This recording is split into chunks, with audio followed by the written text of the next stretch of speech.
علامہ صاحب آپ کی طرف آتے ہیں، عاملین زکوٰۃ کو کیا نصیحت فرمائی گئی ہے؟ جی آپ نے اجازت دی ہے، آپ کا بہت شکریہ۔ نہج البلاغہ مولا متقیان کا کلام ہے، اس کے 3 حصے ہیں۔ ایک حصہ خطبات پر مشتمل ہے، دوسرا حصہ خطوط اور مکتوبات پر مشتمل ہے، اور تیسرا حصہ کلمات قصار پر مشتمل ہے۔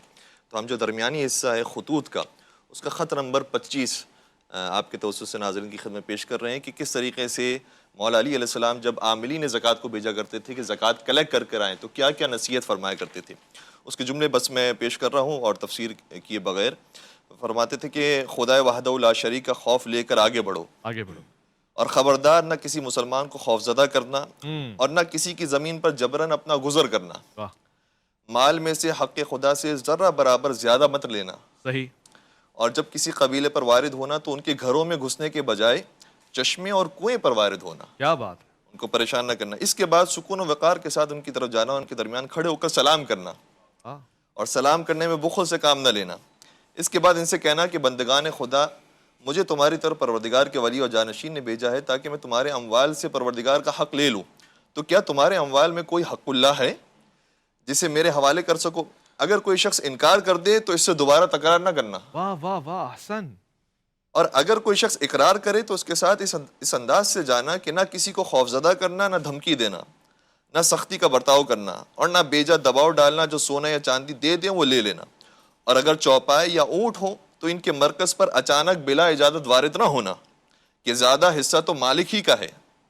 اس کے بعد جب چوپاہوں کے مرکز تک پہنچ جانا تو کسی ظالم و جابر کی طرح داخل نہ ہونا، نہ کسی جانور کو بھڑکا دینا اور نہ کسی کو خوفزدہ کر دینا، اور مالک کے ساتھ بھی غلط برتاؤ نہ کرنا، بلکہ مال کو 2 حصے میں تقسیم کر کے مالک کو اختیار دینا، یعنی ایک جانور اس طرف اور ایک جانور اس طرف کر کے کہنا کہ ان میں سے جس کو تم دینا چاہتے ہو زکوٰۃ میں وہ دے دو، اور وہ جس حصے کو اختیار کر لے اس پر کوئی اعتراض نہ کرنا، پھر باقی کو 2 حصوں میں تقسیم کرنا اور اسے اختیار دینا، اور پھر اس کے اختیار پر اعتراض نہ کرنا، یہاں تک کہ اتنا ہی مال باقی رہ جائے جس سے حق خدا ادا ہو سکتا ہے تو اسی کو لے لینا۔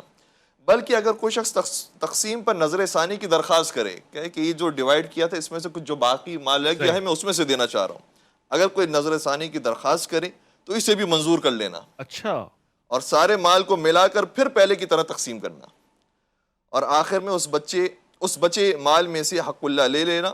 بس اس کا خیال رکھنا کہ بوڑھا، ضعیف، کمر شکستہ، کمزور اور عیبدار اونٹ نہ لینا، جو شرائط ہے وہ بہرحال، اور ان اونٹوں کا امین بھی اسی کو بنا دینا جس کے دین کا اعتبار ہو اور جو مسلمانوں کے مال میں نرمی کا برتاؤ کرتا ہو، تاکہ وہ ولی تک مال پہنچا دے اور وہ ان کے درمیان تقسیم کر دے۔ اس موضوع پر صرف اسے وکیل بنانا جو مخلص، خدا ترس، امانت دار اور نگران ہو، نہ سختی کرنے والا ہو، نہ ظلم کرنے والا ہو، نہ تھکا دینے والا ہو، نہ شدت سے دورانے والا ہو۔ اس کے بعد جس قدر مال جمع ہو جائے وہ میرے پاس بھیج دینا تاکہ میں امر الہی کے مطابق اس کے مرکز تک پہنچا دوں۔ امانت دار کو مال دیتے وقت اس بات کی ہدایت دے دینا کہ خبردار، یہ بڑا اہم نقطہ ہے، اسی پر بات کو ختم کر دوں گا، کہ خبردار اونٹنی اور اس کے بچے کو جدا نہ کرے۔ یعنی انسانوں کے تو حقوق ہیں، جانوروں کے بھی حقوق، واہ واہ واہ۔